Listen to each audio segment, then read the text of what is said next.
it together. Redo. Hi, guys. It's the Migas. Welcome. Chicka, chicka. Chicka, chicka. Slim Shady. That's what All right. I can't. This is what happens when you record at the crack of dawn in the morning. It's just but then it also doesn't matter. Listen, because it don't matter the time of the day. It is, as my sister says. How you doing? I'm well. How are you? I look like I'm falling asleep. We got Nora out of her bed early today. Yeah, you did. The thing is, yeah, you did. Yeah, you did. The thing is, I barely sleep because these kids are like, oh my God. What are they doing? Like, unless the weekend. They don't. The sun comes out and they're just like, good morning. I'm like, go to sleep. I would just like black out the entire house. Like it's not morning yet. No, that's the thing. Like they just automatically wake up. And like I was telling my mother-in-law, I'm like, like growing up, my sisters and I have never been ones to wake up early. Okay. Because my parents instilled that in us. Like, when it's the weekend, do not come in here. Like, do not bother us. Like, figure it out. And if I did wake up early, it was fine. But then as we grew up and like started working, whatever, I'm like 11, 12, my dad will be like, okay, like, I guess we should get, I'm like, at this point it's brunch, but whatever. For real? Yeah. And I'm like, no, yeah, that's late, girl. I know, but that was like so normal for us. Like, but then when you had to start working, like, it's just like, was that an adjustment? No, it wasn't, because I knew I had to do something. But like when my body was like rested for like, okay, it's the weekend, we're chilling. Like, my parents love to sleep. Okay. And then when my kids go to their house, my dad looks at me and he's like, Nora, it was 6 a.m. and they woke up. And I'm like, you think I feel bad? I do not. Because that's also the time that you need them up during the week too. Like that's what it is with Caleb. 6 a.m. on the weekends. Yeah. During the week, it's time for school. I'm like, bro, it's 7:15 and 7:30. Like, what are you doing? We should have been out this door. Yeah. Like, make it make sense. And the same thing when he sleeps over at my parents' house. It just happened. My mom was like, I don't understand why he was up at 6 a.m. Yeah. But my mom had also gotten up to use the bathroom. And I guess he was just like there, like staring at her. So like, it's morning. And she literally said, she was like, Caleb, it's not morning yet. Go back to sleep. But he was just like, yeah. And she was like, he stayed in the bed for an hour. And then he was just like, all right, like this is enough. He is not one to like linger in the bed. I like to wake up and I'll just like lounge. I'll rot in my bed. Like, I will literally he's just like, he was like, so what can I do? I'm like, you start scrubbing the floors. No, yesterday, like my mother-in-law was trying to get the kids to like leave me alone. And then it was 10 and I'm like, it is time. I'm like, I guess I got to get up. Right. Like, ugh. So I wake, I'm like, what? But then I did take a killer nap. Yeah, I had to. It's that time. When I once a month, I'm literally useless because I'm just like, all my iron is depleted. Yeah. Everything about me is depleted. I'm just like trying to keep my eyes open right now is like literally. No, but it's crazy. It's like I'm tired, but it's more like my body is fighting me. Like, girl. Yeah. Like the receptors are not recepting here. So I hear you, and I'm slowly feeling that with the pregnancy. And it's just like, oh, for crap, I'm forgetting that I'm pregnant. I need to rest. I'm like, why do I feel so tired? Oh, I'm growing a limb today. Like, completely forget about that. That felt like a finger. A little kidney. That felt like a cuticle. Like, a little toes. What else has been up? How's work? Oh my God. Yeah. I went on Monday to see Mary Kubica. Oh, that's right. With Anna. I just love that name. I was like, I don't even know what her stuff is about, but I'm like, Kubica. Yeah. So oh my God. Her books are literally written in crack format. And if you need to know what crack format is, you can't put it down. Like nice. It's just so good. And the twists and turns that she writes about, you do not see them coming. And so like beyond Frida. So she honestly, and I told her this, I was like, listen, I started my thriller journey this 2025. And I started with the popular ones like Frida, blah, blah, blah. I was like, I tell my friends all the time, there's Frida And then you got Mary, and Mary is literally going to break your neck because you would have never seen it coming. Okay. And then she's like, oh my God, thank you so much. And I'm like, nah, girl, you write your ass off. And she actually said that she is a pantser, AKA she writes by the, like what is it? By the seat of her pants or something. Like she does not ever sit and do, and like what is it, like writer's block? Not like she doesn't have a structure. Like an outline. Yeah. She sits and she just starts writing. I love that. And she's like, that's just how some of the like my stories come out. She's like, this is just how it is. Because she's not overthinking it, and that's I love that. But this story that just came out, it's called "It's Not Her." It was good. It was great. Are any of her books in your book club? Not on your book club. In my book club, girl, I don't know. Maybe. Not for the next 6 months. I was like, girl, I don't know. Maybe. I'm done. I'm gonna be your book club secretary. I was like, I don't know. I chose 12 books for you guys already. 6 for the reading ladies and 6 for leave me alone. You think I'm gonna remember? I don't remember what I ate yesterday. I'm done. What is it called again? It's Not Her. It's not. Oh, I think somebody mentioned that at the salon the other day. Yeah. It's Not Her. And it was really, is really that good. like everyone's like talking about this book? Yeah. Okay, so I think that's what she said. Mary. Is it on Hoopla? It is. It should be. Hold on. Hopefully it's on my Hoopla. Yeah, mine has been very good. I even got to I'm about to lay a cake and I log on. I even got to listen to Dear Debbie the day that it came out, Frida's new book. It was already on there. Nice. I was like, yes. And if you guys don't know about Hoopla, it's a free Audible app. And I'm not Audible. Audio and ebook digital and ebook. movie. Oh, you can and see movies. From your local library. Yeah, you download it. You do need to have a library card. So if you don't have a library card, go register for one.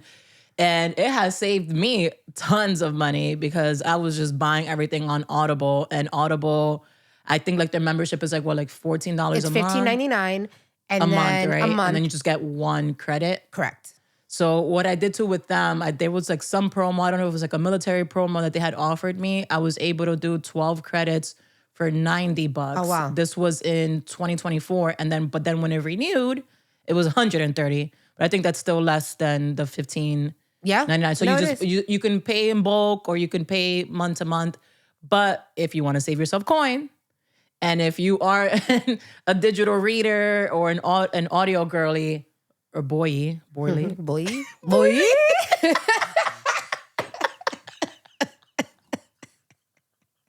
can't do this. I try. Audio boy or girl. Get yourself an audio individual. Audio person. An audio person. But also what I really like now what Kindle's doing with audio, because it's all connected, Audible, whatever. You have the whole Kindle not thing that. too. No, so like if you do have Kindle Unlimited, a lot of stories now are starting to come. You get the Kindle Unlimited and the audio at the same time. Nice. So you can before, what is that called? What is it? Immersive reading. So you can listen and then read along. You can read along. Time. Is that Cardi? No. I don't know. Je ne sais pas. Je ne sais quoi. Yo no sé. And I'm out of. What is that in Moroccan? In Moroccan Arabic. But yeah, so I got to see Mary Kubica. That was really cool. I worked remote all week this week because my VP wasn't in town, but it was great. But I had so many things to do. Apparently now everybody wants to do their offsites and everything. And I'm like, oh my God. Jeez. And I also saw one person. And I also saw you did a bunch of purging. Oh, yeah. How did that go? And what did you purge? Because I was like, I need help. Help me. I'm a what is it? Secret hoarder. Oh, yeah. Help me. Yeah. So She's like, yeah. So I went through my drawers. I went through my closet because it got to a point where I couldn't even close my closet. And I was like, all right, something's got to give. Time. I was like, something's got to give. So I hold on to shoes a lot. Okay. Yeah. And I'm going to wear them. I'm going to wear them. I'm not wearing them. Then on my, like, I love teas. Like you know, when I go, I get a lot of I'm merch. here just taking notes. I'm like, So then it is me. I literally, there was some stuff that I gave away even with tags, but I was like, dude, my rule was if I didn't wear you in the last 3 to 6 months, I'm never wearing you again. Damn, that's short. I'm like, if I didn't wear you in the last 3 to 6 years. No. I'm like, if I didn't wear you in the last 3 to 6 months, but here are some things that's, so like vacation wear. So like obviously I'm not wearing that regular summer. I'm wearing jeans and a t-shirt, but if I'm going to go anywhere, that's where like, you know, the more flowy stuff comes around or whatever. And then I put those aside in a different closet for like, okay, when I have to go on vacation, this is the closet I'm going to look at. You can like shop in. Yeah, exactly. That's smart. But the other things, like I had like 7 bookish t-shirts, which I love, but I'm like, okay, well, this doesn't fit me anymore because it's an extra large, so I don't wear that anymore. And like those sizes that I was like, okay, well, I don't wear this, I'm not gonna wear this. I know I'm not gonna wear this. And I just put them aside. And Clifton actually has a, like where the recycling is, they actually have a little shed, and then you donate there and they give it to families. Oh, I love that. And I have, I had so many boots, like literally the Chelsea boot, which is like literally my favorite boot. I bought like 8 different versions of it. And I was like, okay, homie, I have my Tory Burch ones that I love and I need to start wearing them. I wear the other ones because I'm like, I don't want to wear those. I'm like, no, you gotta. That's the same thing like the fine china, bring it out. I was like, I spent a pretty penny on these. Occasion. So now they're black Chelsea boots. And I'm like, I can wear them multiple times. And that's what I did. And I got rid of so many sneakers. And, you know, I'm in my Adidas kick. So I got to see my little collection grow. And I'm like, well, I know what I like. Right. And that's what I kept. And then there's like a little stockpile of things that I was like, I'm really not prepared to let you go yet. And I put an alert on my phone. I'm like, in the next 3 months, if I do not use these and that alert comes, they gotta go. I love that. So smart. Yeah. Well, you know, I've always been like a capsule wardrobe kind of person. Yeah. And then like, I mean, I feel like you're just really good at purging. Yeah. No, it was 6 huge bags. Wow. And then I even went into the kids' closets too. And then like we've had backpacks and things like that. So like I washed them, and then I put them like the backpacks with the matching lunch boxes to give away too, because you just never know. Like, right. And I've asked, on Facebook, I'm like, hi, like, you know, I have this and this. Would you like? And no one's responded. So I'm like, okay, well, I'm just going to go and put it in here and someone will. That's smart. I should check my towns because I just recently learned that we also have some crazy like recycling things similar to the Clifton setup. And I wonder if they have, I'm sure they have like the donation because like putting them in those like dumpster things, that stuff, I just feel like it's overwhelming. I'm like, who really picks this up? Yeah. I also know another option is to like call some, I forget the exact name of the veterans thing. They'll literally come in with a truck. Oh, nice. And like, that's why like I was like, when we do our spring purge in our garage that we really need to, I was like, maybe I'll just have, like I'll start like purging like from the top floor and bring everything out and just have everything like on one corner of the garage. I'm like, okay, this is all the stuff that just needs to go all at once. Because you know, that's the thing. Like I've done it in the past where I've had that garbage bag of stuff sitting in my car. For months. Yeah. For years. You know, no, I put it somewhere that I know it's going to annoy the crap out of me. So like, you know how my couch is set? I literally lined everything up how I took the picture. That's where it stayed. And then we put it in the car, and we had recycling anyway. So Umberto takes the recycling in his car. And then I took everything from mine and like shoved it in there. And I was like, here you go. But I'm sure it feels so good. So good. And I had like 5 of the same exact sweaters. And I'm like, why? Who am I? Nikki Jam that has like one black shirt in like every size? Like, what the hell's happening? I was like, I'm good. Like, if not, then make that like that is your capsule. Like, if you're gonna have 5 of the same thing, then you shouldn't be wearing anything else. Like, that's what you're wearing. It. And then I actually put like I have a challenge for myself. I am not buying any new item of clothing until summertime. Because I need to, because remember, like I lost a lot of weight too. So like the shorts that I had from last year, like I still have them in my bag for like, you know, I switch out the summer stuff. But I'm like, okay, if these still fit and like, you know, these, because I bought shorts that I know I can wear all the time. Yeah. And then like, you know, different like flowy pants, stuff like that. I'll bring those in and like maybe like a fun dress. I saw all my sandals. I was like, these are all the sandals I need. I had the white, I had, you know, black, like all the things that I need for the summer. I'm like, I'm good. I'm not buying anything else. And if I do, something has got to go. Yeah, that's smart. So One of my friends was like, I mean, she's still like that. She was like, if I bought 5 new things of clothing, she'll go that same day. And that's the thing. You got to do it that same day. Yeah. She'll go in her closet and take out 5 old things. Yeah. But I have yet to do that. Yeah. You know, I mean, when just it honestly was just, it was an itch in my brain that just could not go away. And then it also helped that I made my before 40 list. So I was like the pressure is on. So I was like, okay, I've already knocked 3 things that I've already done on the list. Nice. And then I've already pre-scheduled 4 other things. So I'm just like, okay, it's happening. It's happening. We're going to do this. The ball is moving. And even if you don't get to those 40, at least you could say like, okay, like. Oh, I'm getting to those damn 40. And they're tiny attainable things. Right, it's not anything like, I think one of them is like to get a facial and a massage. And I'm like, okay, well, I've never. Well, Jeannie's coming back. Jeannie. Oh, really? Did she go to DR? She went, but like, I literally messaged her because Gina, my hair color lady. Like, so yeah, no. So I was like, there's Jeannie. I know Jeannie is here. Wrong person. So I was like, there's Jeannie and there's Gina. Gina hair, Jeannie face. So because like me and Gina were talking about like, hey, like, what's up? She was like, what's up with Jeannie? I was like, girl, she's in DR. And I'm like, and I know you'll be listening to our podcast, Jeannie. This is you holding your booty accountable. She said I literally messaged her. I was like, I'm going to message her while I was at Gina's salon. I was like, I'm going to message her right here.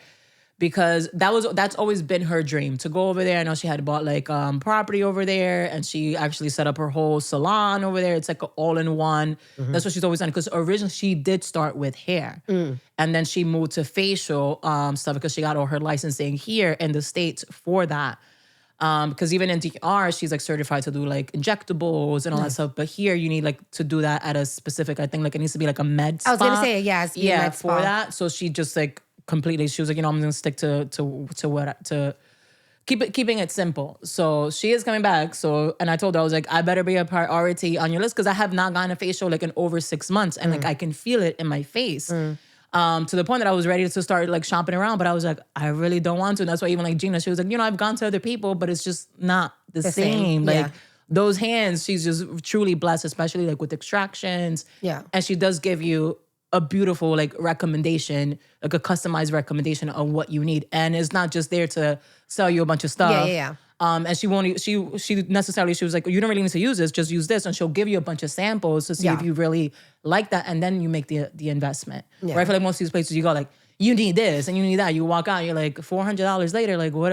How do we even use this stuff? Yeah. What's in here? Yeah. So she's coming back. So when? that could be, she's coming back actually this Wednesday. Okay, because I'll get on her books, but like, so we if you want, we could like go back to back and we could just make it a day. Yeah, like, I mean, I've never had a facial before. Okay, so like that's the thing. Like, I've been very good with create the content. Yeah, like I've been very good with my skin, but like that's right what now, I'm saying. Yeah, your right skin now is really good. I have noticed like I'm getting like my dad has like the lines here, and then I'm always like this, and it's but trust me, when you get a facial, because I even feel like my line's coming in, but every time I get a facial, it's literally like if I've gotten like Botox because it's just like, I guess like getting rid of that dead skin, like it's like that deeper cleanse and all that stuff. But we could talk about this. I know for hours, and we'll never have an episode. We just gotta go. We forgot the camera. I think we're out to lunch.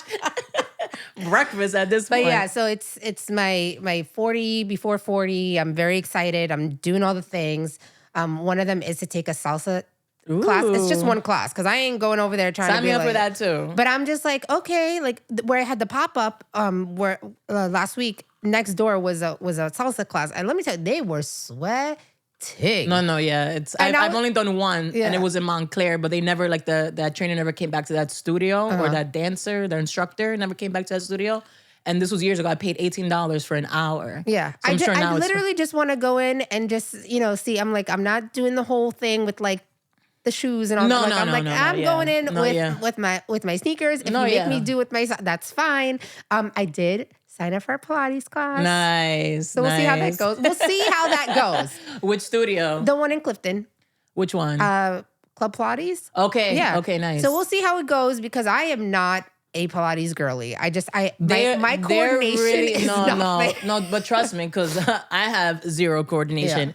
but they are so good. I don't know how the instructors at that location are, but they are so good in that intro class that they give you. It is literally a great intro class because they know everyone is a beginner, and then they'll explain to you like, okay, this is like the level 1 class, the level 1.5. Because at first I was like 1.5, I was like, it's an hour and a half for this class. They were like, no, that's the level. Oh, okay. And I'm like, because I saw the 2 hours, people doing Pilates for 2 hours. That's crazy. No, but they are, because even like I went back to, because I haven't been like in over 4 weeks. I went yesterday and I was just like, oh my God. But they are very accommodating. I feel like it's one of the first, I guess, I mean, besides Pilates, just like fitness studios, period, a group class that I've been to that it's like very, like they're aware, like, hey, before we start, any injuries, any adjustments, and they'll come like, oh, you're taller. Let me fix your machine. You're shorter. Let me fix it, because that way you're properly engaging everything that you're supposed to. Where I just feel like some other classes like, okay, just sign up. Hey, welcome. Yeah. And it's just like, okay, like I've never done this in my life. What am I doing? Yeah. And I feel like that's how you prevent injuries. Yeah. And obviously it's a liability to them too, but you can tell the professionalism there. And now that I'm pregnant, they're like, okay, this is your thing. And these instructors are just so good. Mind you, there's like at least maybe like 10 or 12 people in the class at the same time, but they're like walking around. Up and that. Yeah. I was just like, again, it goes like a teacher. Yeah. Like I'm excited to try it. I'm really excited to try it. I'm excited to see, like, I'm excited for you. You'll feel the difference. Yeah. You'll feel, and especially like I said, like in your hips, because they say like in your what is it? We carry all over like our trauma and all that stuff in our hips. Like you've had 3 kiddos, like you've been through 3 pregnancies. Like that's a lot. 3 C-sections, like, and like just like the simple, just like, so I'm here like I'm ready to do the Pilates. But even yesterday, like every time I leave there, I literally feel like I left like a physical therapy, like or like a chiropractor type of thing, because everything does get elongated and stretched out in the best way. Yeah. And I even like just learn stretches that I can do like at home. Yeah. And it helps. I was talking to my mom. My mom's been like on me, like, you need to go back to the gym. She's like, you need to go back to the gym. She's like, this, not for anything. She's like, not for anything, just to have you time. And I'm like, no, and just your mental health, because it gets the physical thing it's a plus, but every time you go, it sucks getting there. Yeah. Like, well, but once you leave, it's just, and you've been a gym girly. Yeah, I was a hell of a gym girly. But here's the thing. One thing that I was really like, you know what? I'm gonna start taking advantage of this. So my job, we actually have a full gym downstairs. And if I tell them like right now they're about to get kettlebells, they have squat racks, they have the word of the day, a plethora of what's it called? Is it plethora or plethora? It's plethora. Plethora for me. It's fine. It's the Dominican version. So they have like treadmills, they have everything you could possibly think of. And I'm like, you know what? The good thing is my boss, like my bosses, well, I have one boss. They're not like, are you at your desk? Are you at your desk? Like, and they provided me an iPad where I could work out of, so I could literally put it on the treadmill and like answer questions, and I'm on site. Yes. So I was like, you know what I'm going to start doing at like 2:33 p.m. Like I'll have everything done. I already have my lunch. I'll have everything. And then I'll just go change, get my workout on, still be able to work, and then go pick up Zoe. So at the 3 days that I'm in the office, I can use those 3 days as something. And that's all you need. Even if you just start off with 2 days, that's all. Like, girl, take advantage. I'm like, it's free. They had it closed for a while because they were doing a lot of upgrades, but they upgraded everything. And I'm sure they have a dope like shower and all that stuff. Yeah, like change and all that. And so many people use it. Like when I get there early, I see all the like the younger kids. They're like, it's a free gym. They go in at 6 a.m. because the place is open 24 hours. Nice. They go in at 6 a.m. They get their workout on. They get dressed. I'm like, and you got your workout? And they're like, yeah. And it's just a little awkward because I'm like, I don't really know you guys. Like, but it's fine. But it's also a nice way to just also network and meet people from other departments too. Like eventually, like, you know, but you can go in there and mind your own business, put your headphones on. And listen to my story. That's exactly what I'm going to do. But yeah, so how about you? Well, I'm going to say really quickly. What is it? It's been 2 weeks since we last recorded. Since then, like I said, the main thing that popped out for me was, going back to Pilates. I cut my hair because I was like, join the bob group. Ready? Activate the bob. You gotta activate the bob. Now that I know to activate the bob, because my hair in the back, especially here, and this is why I first started going to Gina. I remember when it's almost been like 4 years me going to her. I'm like, girl, if you can't fix this, cut it. It's Britney 2007 for me. My God. She was like, girl, relax. Relax. I had to turn on the dramatics because for a while, I guess postpartum, my hair, was beautiful, long. My hair was like really, really black. And I look back at pictures, I was like, God, my hair was really, really long and healthy. But then at one point I just started doing a top bun and like leaving my hair like that, like just rebrushing it every day for like a week and some change. And with me, I realized I was like, I need to at least be washing my hair every 4 or 5 days. And I was like sweating and all this stuff. And eventually on the top, my hair broke. Like it was literally like my hair was like up to here. It was like that. And I was just like, what happened? And it's because of that, like the poor maintenance of it. And then eventually, so she gave me some type of cut, some type of layer. But then what I started noticing is like here at the ends, like I have a lot of hair. I didn't realize. I always thought I had a little bit of hair, at least compared to my mom and sister, because they have like really, really thick hair. And I started realizing like the ends were just like not filled in. And I was just like, and even like when I went to her, I was just like, girl, just maybe do like a bobbish. Like let's start cutting it off. She was like, okay, maybe we'll do a shoulder and let's see. She was like, and then when she started cutting it, she was like, I got to cut some more. I was like, just do what you got to do. And she was like, you're going to see it's going to now come in a lot fuller. And even now, like when I'm like going like this, I was like, oh, that's thick. I was like, that's a lot of hair there. And obviously now with the pregnancy too, like the extra vitamins. But my thing is eventually I want to bring my curls back this summer. I was like, okay, it's February. I was like, if I cut my hair now, I was like, that's like 6 months-ish from now. I was just like, my hair can now actually grow. Because I feel like it was trying to grow, but because of all that, like that thinning, it wasn't going anywhere anytime soon. Like the bottom was growing, but the top wasn't. I was just like, I'm kind of tired of these layers looks. Like I want something else. So yeah, here we are. I went in for like a color refresh and came out with a color refresh and a haircut. Yeah. And she also like showed me like these Velcro like rollers to put in. So I literally ordered them. And I also have like that wavy The wavy talk?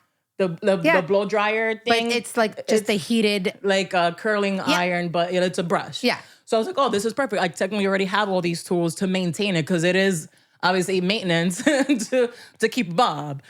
I just wrap my hair. I mean, you've seen me. No, I can't, girl. I was like, no matter how I wrap it, I'll still wake up like, you should have seen how I woke up this morning. I was like, I should start taking pictures of the process of this hair. It was funny because when we went on the retreat, she was talking to her mom and I had my hair wrapped. She was like, Norita, I love your hair. And I was like, thank you. I steal them from my mom. I'm telling. I have all of it. I have all the hair nets, all the silk things. But the thing is, I don't know. I'm just like tossing and turning and sleep. I have the silk thing, pillowcase, and even now, like I sleep on this side. And I mean, sometimes I'm turning to this side, but I sleep on this side, and I'm like, okay. So this side at least will be nice and flat. No, it's like all like this, and then this side is flat. I'm like, yo, I look crazy in the morning. I've wrapped my hair for years. And I can last 2 weeks with my hair. Oh, yeah. I wish. And this is with nothing. Like I literally woke up, activated the bob, just shaking it, and then just figured it out. But I do need to go get color because my grays are coming in. I wish. And that's why I do like, and I told her now, I was like, let's go lighter. I was like, it is time. It is time now that my hair is a lot healthier. I was like, do what you need to do. Because eventually like I will love like a whole like gray. I was saying, I'm like, if my hair came in with like thicker chunks of gray, like a whole thing, I would just kind of let it do its thing. Because I've seen some women, I'm like, oh, it looks you look gorgeous. Spectacular. Gorgeous. Well, your mom, Rich, her hair. I mean, your hair naturally too. Like, I love Rich's mom's hair. Like, Cynthia, right? Cynthia's hair be hairing. Like, her hair be hairing. In the best way. And then, all right, and then the last thing I'll share, a little update. It's Caleb received his first report card. First of all, I thought it was a whole bill in the mail. Not in the mail, like in his homework folder. I was like, what is this? I was like, we owe the school money? Like, what? Because his school is still very old school. And I'm used to seeing a report card as the booklet, like the throwback booklet. Nope, this thing is like a whole legal document size. I was just like, what is this? And they rated like 1 to 4, 4 being like extremely good and 1 being, okay, like we need work. So I'm like quickly like looking through it. All I see is like a bunch of 3 and 4s. But I was just like, okay, academically, I'm like, I know this kid got it. I'm not so worried about academics. If he needs any improvement, like I know how to help him there. But I was like, let me check the behavior part. And that, like, I got pretty emotional because I was just like, wow. Because it's just kind of like, giving yourself that pat in the back as a parent, like the work that you've been putting in, like the like when we spoke about it, in the previous episode about getting real with these kids, raising your voice when you have to, like this whole, like balancing the gentle parent, navigating this gentle parenting world. I'm like, again, it's a child by child basis, but I'm like, these are now I feel like these are the results are starting to show through. So I'm going to quickly share what really stood out to me, because I feel like we're lacking it in society. So I was just like, okay, because like that's always my biggest thing. I was like, I need to make sure that whatever I'm putting back out there into society is going to help out society, not add more crap out there. Yeah. So one of the biggest things that stood out, they have like a whole like behavior section. So it's funny because positively interacts with peers. So like his classmates, he got a 3, but then positively interacts with adults, he got a 4. Wow. So I was just like, because his kid is just always just chit-chatting it up with the adults. So I was like, I love that. And also too, like when I go to his school, like from the janitor all the way up to the principal, like they like are like, good morning, Caleb. How are you? Oh my God, Caleb. Blah, blah, blah. And that's why even when it comes time for like the holiday gifts and all that stuff, it's hard for me not to gift all of these admin people something because they all know my son, but it's also my son thinks he's like the president of the freaking Well, I'm school. sorry. His mom is like the mayor. Everywhere we go, But the thing somebody is, like, knows it's her. always so interesting because I was not like that as a child. I was very just keeping to myself. But then my cousin Melanie, she brought it up. She was like, well, think about it. Caleb has been exposed To this version of you. this version Yeah. of me. And also just constant family gatherings and with all age groups. Like even like when my grandma was here, the interactions that he had with her. And even my grandma was like, oh, this is like, and she stayed a couple of times like just completely by herself with him. And she was like, he's a really like good kid. Yeah. And I'm like, it's like, yes, but then sometimes it's just like, but did he like, maybe today he had an off day or something? Like you're always kind of just like waiting for, did my kid F something up? Yeah, like the other shoe to drop, and you're just like, which, but they're kids. I know. That's the and craziest thing. They're kids, and like they're gonna have their day. I mean, as adults, we have our days. I know. I know. But it's just like, I'm just so like, I guess honed in. I've had him with me a few times, and he was little. I know. And I'm like, dude, it's my little bro. I'm like, come here. You just hung out with me. And then the other thing was demonstrates manners. That was a 4. And it respects authority. That was also a 4. So I was just like, okay. And again, this was the mid-year. He obviously is going to get a year end. So let's see. We'll report back on how that's doing. And like I said, academically, it was all like 3s and 4s. And like I said, I'm not worried about that so much because, I mean, that's what school is for, right? To educate. Like school is not there to teach my child manners, how to behave, because the teachers got all these other kids that they got to work. The teachers are there to educate your child. Like, yes, they're like his school does do like a rounded approach to everything. But the priority is like, you're there to learn your 1+1s type of stuff. But this is an amazing segue into our topic of the day. We really want to hone in on failure. Like, I mean, look at the word itself, failure. That's an F. You know what I mean? Oof. And then that's like literally the worst thing in your mind. But the second letter is an A. Word. Amen. Amen. Hallelujah. Hallelujah. With an A. But the craziest thing is certain times you need to fail because God is literally saying, no, girl, that's not for you. But it's how you show up and how you take that failure and either you're trucking on, you're like, that wasn't for me, I'm good, or you're gonna wallow in that sorrow and always feel victimized, always feel like, why is this happening to me? Woe is me. Let's bring out the tiny violin. Like we're not doing that here. Let me look, super quick sidebar, because I always tell these stories. The elementary school that I went to, right now, like I hated where I went to school. Those teachers were fucking bullies. I had the worst teachers. Honestly, they were bullies. Until I got to high school-ish, there were still some a-holes, but it was because they were like townies and like grew up there. And I'm like, no wonder you're an asshole. Anyways, townies. I still remember in 5th grade, I had Mrs. Cheplick. And this lady, anytime we like forgot our homework or got something wrong, she's like, would you like me to bring out the tiny violin? And I'm like, and then she literally, she's the worst. And this was in middle, in like 5th grade. In 5th grade. Dang, I thought the tiny violin thing was like a new thing. No, it's been around. It's been around. Wow. And then we used to have to do this thing, and it was terrible, and I hated it, and it made me sick to my stomach. So they were big on Days of Our Lives. These were old white ladies. Like, they loved their Days of Our Lives.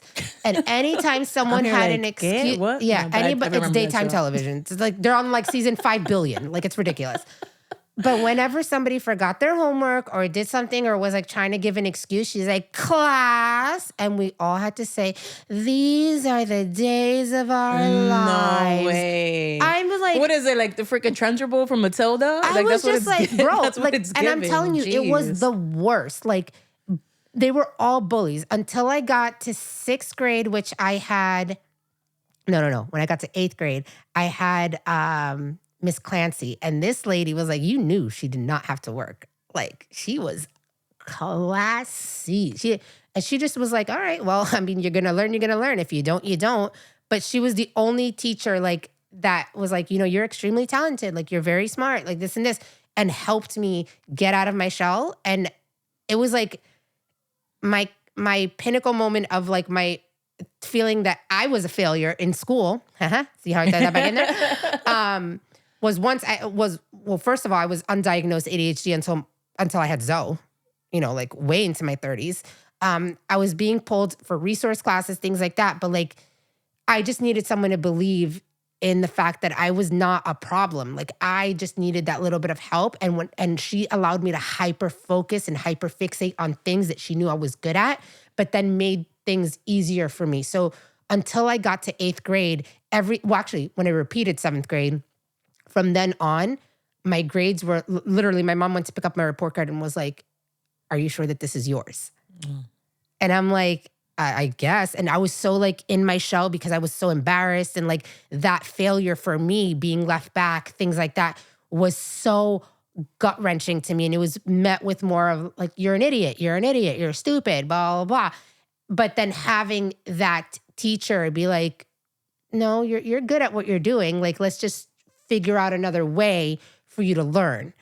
And that set the trajectory of my love for school, my love for education, my love for reading, my love for all these things. And it was just so hard because I was by myself trying to figure this out, being the eldest daughter, being daughters of immigrants, being like, and then having like, to go through bullying and all that crap in school. It was like, but look at that. God put that one specific teacher, because sometimes that's all it takes. There's only one person, and sometimes just one moment of time to be like, nope. And I got to the point where in school, like, because of and it's crazy because I listen to all these podcasts about women with ADHD and like, how they grew up. And a lot of them are like, did your teacher take your notebook to use as a example? So I would literally I was very particular, like in my brain, red is math, like blue is science, yellow is English. Like, that's just how I had my stuff. And they would literally take my book each semester and say, can we use this because of how I wrote and everything. And then when I started doing, like in a good way, in a good way. No. Like, girl. No. Well, they did once put me out in the hall because I wouldn't shut the fuck up. So there was that. Literally, and here on a podcast. Yeah, and here on the podcast. Jokes on you. Jokes on you, a-holes. Like, no, but it was a lot. Like, just trying to fit that picture perfect narrative of being what I thought was a perfect child, student, sister, all these things, while still battling what I was going through, was very hard to never feel like a failure. And that's something I talk about in talk therapy all the time. And my mantra for myself and what we always say is, I am enough. I am enough. I literally have it as a bracelet from Little Words. Like it's, I am enough. I am enough. I am enough. I am enough. Because my version of being enough has to be enough for me. Right. And bringing that into how I'm raising my children, I know I have to pivot on how I raise my kids. So you all know Oliver's very emotional, and he is in a phase right now that he asks me if I love him at least 75,000 times a day. It's all day, every day. Hey, Mom, do you love me? Hey, Mom, do you love me? He needs that validation. He needs the validation. And I always have to say, I love you more than anything in this world. I love you, your sisters, your dad, your grandmas, your aunts, your friends. I love everybody so much. And but I get overstimulated. And I'm like, with that. If you ask me one more time. And in my head, I'm like, I'm not failing. I'm surviving. I'm trying to do the best for, yes, my children that I brought into this world, but also I need to put myself too. And that's where, trying to do little things that fill my cup and not dwell on what people's perception of parenting needs to be, because my parenting is completely different from your parenting. It's completely and there's other people. And it has to be that way. Yeah. Because like I said, and you're a mom of multiple, soon I'll be a mom of not one, but two. And it's just like, you have to be, because like, again, like you said, I'm not the same person that I was. Like Caleb is not going to get that quiet, shy kid. He's getting like this outgoing, talkative mom. And obviously it's projecting onto him in a good way. Sometimes, it could be like, okay, like you also got to be quiet. Yeah. But we have to, it's like customizing. Yeah. And it's like constant customization. It is. And it's crazy because you're like, the parent that you are for one is not the same parent you are for the other ones. So and you're also like, again, you're not the same person you're not the same mom that you were when you had Ollie as opposed to when you had Zoe. No. Because of and that's what I'm preparing myself now with. Yeah. And when you said the overstimulated part, I'm going to say really quick with Caleb, I'm like, okay, how can I start preparing myself to, because I was like, I know the overstimulation is going to happen. That's like, I can't avoid it. But I was like, how can I start preparing or managing it the best way possible, apart from me working on my mental health now, apart from me like finding those little pockets of me time, even if it's just like a 5 minute like step outside, like recharge with the freaking sun type of thing. Yeah. So Caleb lately, whenever he gets annoyed by me, he starts saying, "Stop." And I'm like, okay, bro, like you're 5.5, not that you're 15, but you're 5.5. Like we gotta phase out of this. So I was just like, next time I'm being annoying to you, I was like, can you you could use that same word, but in a different tone. I was like, can you please stop that? I don't like that. Can you? Because I'm also thinking like, if he's getting annoyed at school, I was like, if you're getting annoyed at school, I was like, are you literally telling the person next to you, stop? Because I was like, I highly doubt you're talking to them like that. I'm pretty sure you're like, can you stop that? Yeah. So I need you to be consistent with this tone. So then I started testing it, and he, because I was just like, if I'm gonna have again, if I'm dealing with a toddler and then an 8-year-old also whining, like it's two different levels of whining. I don't need to be overstimulated. So I was like, I'll take the whining from the toddler, but I'm sorry. Like the whining from the 8-year-old is just going to be, I'm going to be over it at that point. She's going to be overstimulated. So again, and it's just kind of like learning from past like failures or whatever. So I'm just kind of like, I'm predicting a future like failure, mom moment or whatever. And so now, again, tested it because he literally he called himself, because again I was annoying him. He was like, "Stop! Can you please stop?" At least he's aware. That's the good thing. Because that's the thing. I was like, I know you are capable. I was like, but what tools, what conversations do I need to have for you in order to like, even if I need to continually like repeat that? Yeah. Of course, it's like, it's going to take some practice. I know it's not going to happen overnight. Sometimes things with him do happen overnight, but sometimes obviously they don't. Yeah. And it's just like the same thing with us. Like, we put in new practices for ourselves and it's like, oh, just caught myself doing the same pattern as the past. Hold on, that didn't work out before. Let me redirect and I said I was going to start responding to this certain behavior this way. let me, let me have some integrity and stick to what I said I was going to do. But Alina's been, so you've seen when she's had her tantrums, and that was a huge hurdle for us. And honestly, I felt like I was failing, like, But and it also feels like that moment is like, it also feels like that moment is forever. Yeah. So we actually do this thing. And what I did was I took a step back and I'm like, okay, so she's upset because her point's is not coming across. So, Alina has like a lisp, and just it's very hard to understand a lot of the things, and she jumbles her words a lot. So we're working on that with speech, which is fine. But she would get so frustrated, and I'm like, you know what? I'm going to put myself in her shoes. Like, I would be frustrated if someone didn't understand me, and like that's going to be my reaction. So we started doing this thing. We go, hey, look at me. And I'm like, look at me. And we do a breathing exercise. We do it all the time. Well, we've done it so much that whenever her peers get into that, she's like, Mason, it's okay. Let's. Aww. And if she sees me, I love that. She'll be like, Mommy, it's okay. Let's. And I've seen her do it with Zoe, because Zoe's she's in her terrible whatever. She's a teenager. She is literally like out of control. Like she runs our house. And she's like, Zoe, we don't scream and we don't yell. You need to breathe. Let's do this together. Mommy. And she grabs her hand and she goes, better? And because that's what I do with her. Yeah. And I'm like, okay, like it's getting there. She's right. And she's changing a lot. It's also just the growth and everything. And it's crazy because being a mom to 2 children on the autism spectrum that are so different, they are extremely different. It is a spectrum. You feel you're failing one and you're thriving with the other. Sometimes you feel you're thriving all the time. And then sometimes you feel you're failing with both.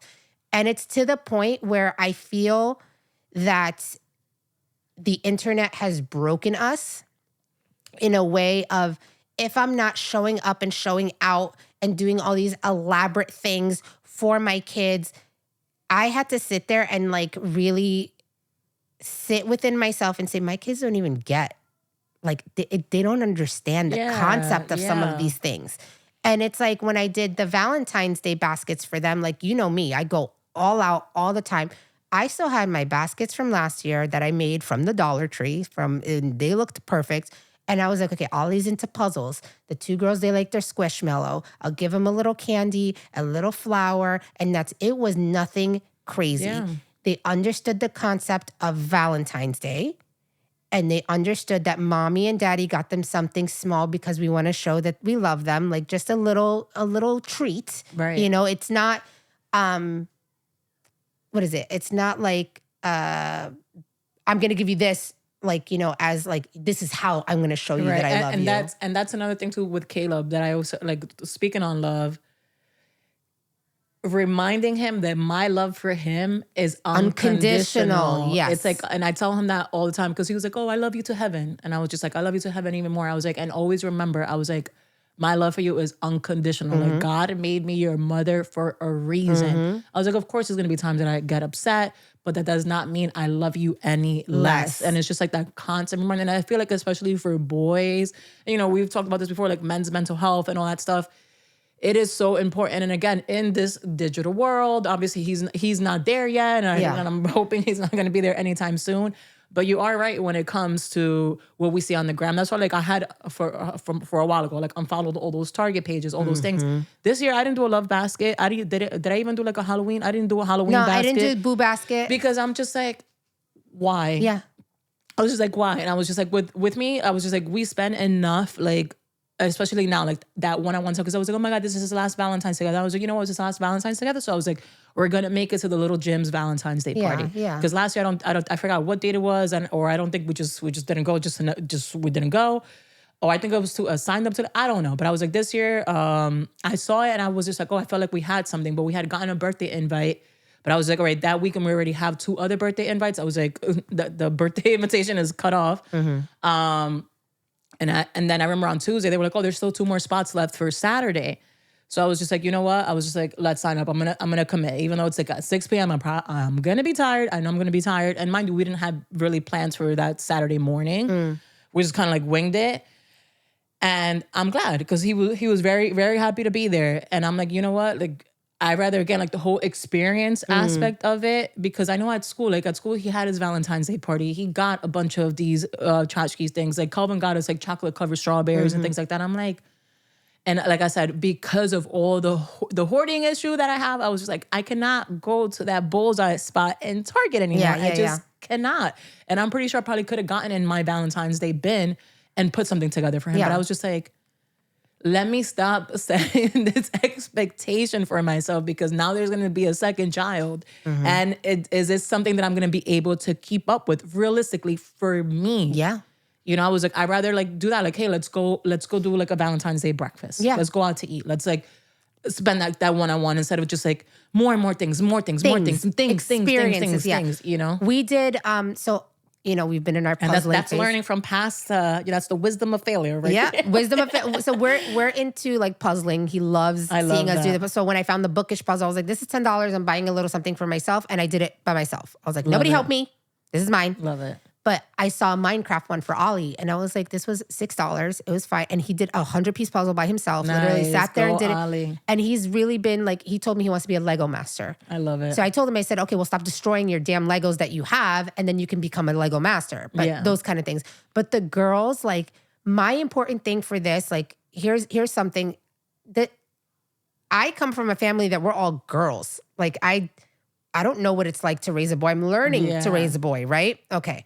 So for me, it is extremely important for Oliver to know that he needs to be that figure for his sisters, that he needs to show his sisters that no matter what, you're important, you know, all that, and the bare minimum is not going to cut it. Like that's literally something that I'm putting, and it's a lot of pressure to put on a boy, you know, it is, but every single Valentine's Day, he gets them a bouquet of flowers, and then he gives it to them. And he's like, this one's for you because, and he explained to them, he's like, this one's pink for you, Alina, because you love pink. And then I got this one that's a little purple for you. Very so intentional. Like, yeah.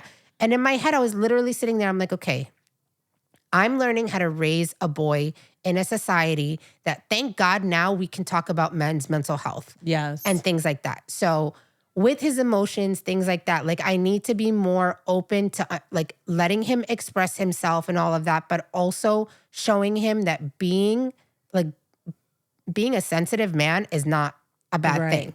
But he also needs to be secure with himself. Right. And it's like, well, I'm learning how to do that right now.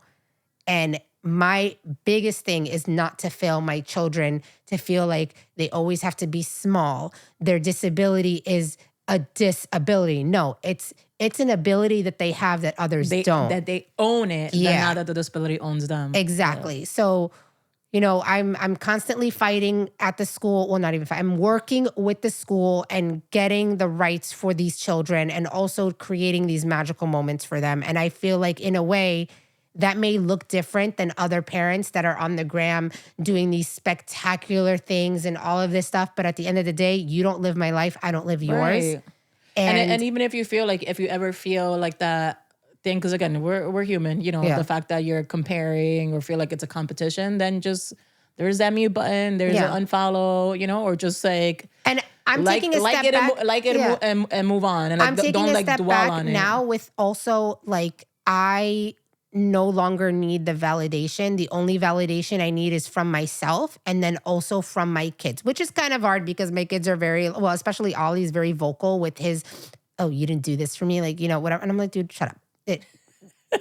You get what you get and you don't get upset. Right. You know and it's also too because we've also spoiled them in a way, but we're learning from that failure of spoiling. I'm telling you, one thing we did, we were doing the whole pajamas, photo shoot. I realized I didn't get Caleb not one Valentine's pajama. He was in his red pajamas from Christmas. I have the Christmas pajamas that still fit them, and I was like, y'all are doing this again this year. And the only reason why they got new ones is because Amy and Lou every year now they're getting them matching pajamas for Christmas. That. And I was like, that's fine because I'm not gonna do it. Like I'm not gonna waste that. Yeah, it's not a waste. Like we're creating magical things, but I'm creating magical things with what I already have. And it's just like, again, because then I feel like you're creating those unrealistic traditions that they feel that they need to carry For me, on. I'd rather have the tradition of just being together, however that looks like. Yeah. Whether it's at a campfire, whether it's like folding laundry together on the holidays, something. For Valentine's Day, just to keep it like that, I had the kids help me put their class gifts together with me. I love that. So I was like, okay, so who's this for? Who's this for? Who's this for? And then Ollie has a little best friend named Faith. He loves her. I've known this girl from kindergarten, so I'm like, she's so cute. And she's not your typical girly girl. She loves like Pokemon and all that stuff. So I actually put a little gift for her for Oliver to give to her. And you should have seen him. He was like, "This is for your birthday, Faith." It was so cute. And Five Below stuff. Like it wasn't anything crazy. It. But I'm teaching him the details matter. The details matter, but also it does not, like what my girl Meghan Markle says, you don't have to go crazy. Just that little bit, that little extra that you have to make someone feel special. The thought that counts. Like, oh, you thought of me. Yeah. So that's like our main thing. And like fighting this thought of I am a failure, which is something that has always stuck out to me and has always been such an issue for me. I fight it all the time. Is like, it's just how I'm interpreting it. And at one point I was in victim mode. Like, why is this happening to me? Why is like what I was always like, this is happening. And then I just sat there and I'm like, okay, I'm not going to let life happen to me. It's going to happen for me. So I'm changing the F to for me. And then, you know, me personally, talk therapy, being medicated, you know, saying no to things, no longer feeling the guilt of not being able to show up or how people expect me to, because at the end of the day, like I'm just, my main focus are my kids and my family. Right. And those are also just false expectations that, you know, has nothing to do with you. Exactly. So that was our little tidbit for this episode. But if you guys have anything that you have been through or like and you're comfortable with sharing with us, I mean, you can always shoot us a DM that just comes to us. But and you just kind of want to talk more about that and just kind of shifting your perspective of instead of it being a failure, it's a lesson. Yes. You know, just because like say you had an interview, it went well, and then it didn't, you know, you didn't get the role. That's not a failure on you. That's God shutting a door that you were not ready to open. Oh yeah, I've been there. That's for sure. Yeah, been there multiple times. I've wanted to shift my career so many times and do all these things, and I'm like, yeah, I want to do XYZ element, and God's like, nah, girl, you're not ready. You're not ready. Yeah.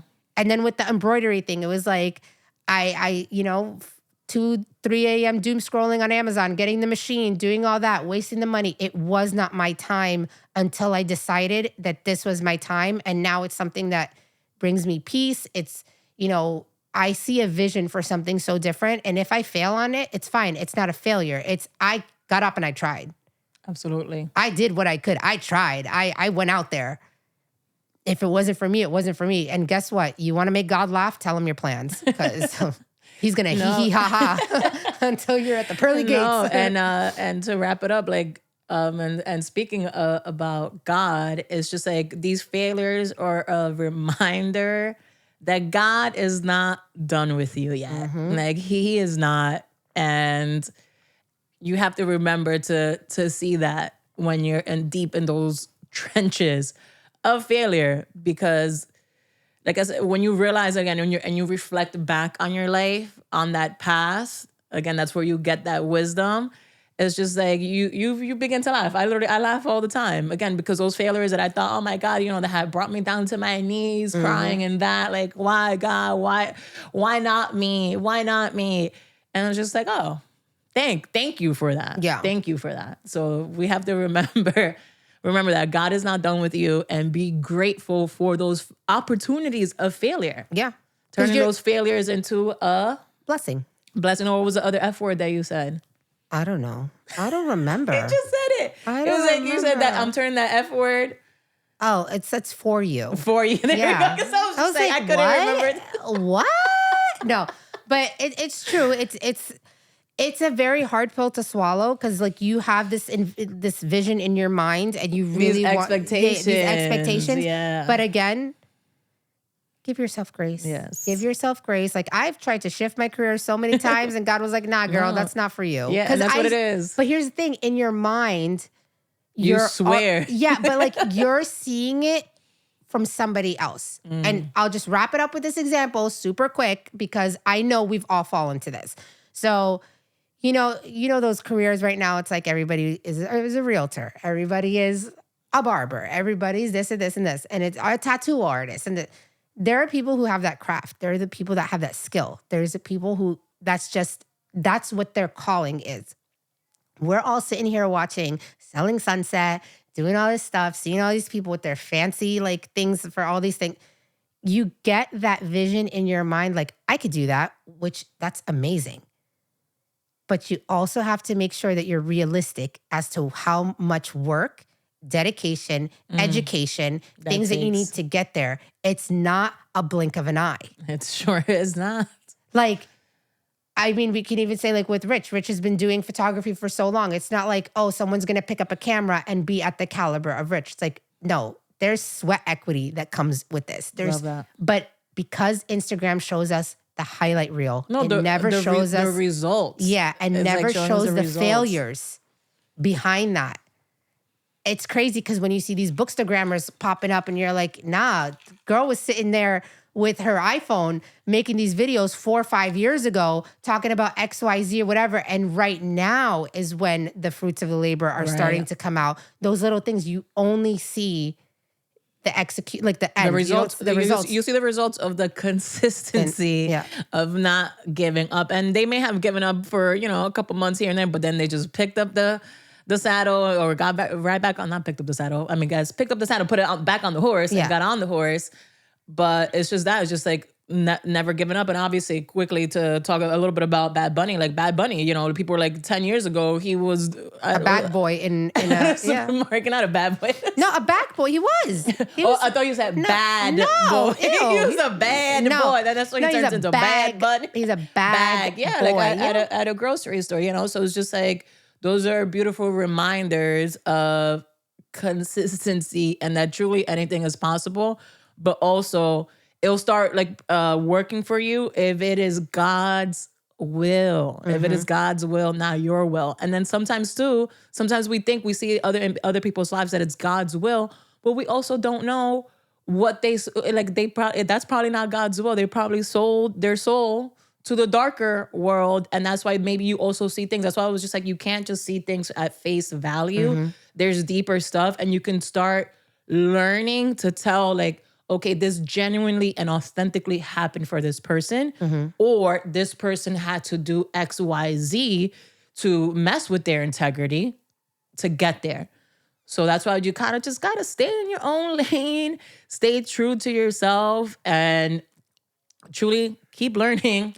And make from those your failures. failures. Make them. Work for ya. Exactly. And if you, and like I said, if those failures keep repeating, take a breather and say, okay, what haven't I learned here yet? Yeah. And then you'll see. What is it? The definition of insanity is doing the same thing over and over and over again. Expecting the same and results. Expecting a different result. So just try a different way. Yeah, try a different way. You got this. Talk to us. Yeah.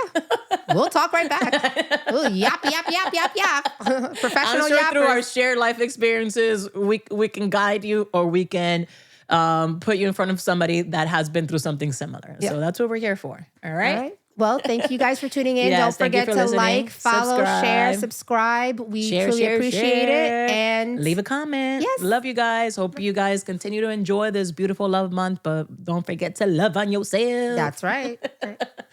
Toodles.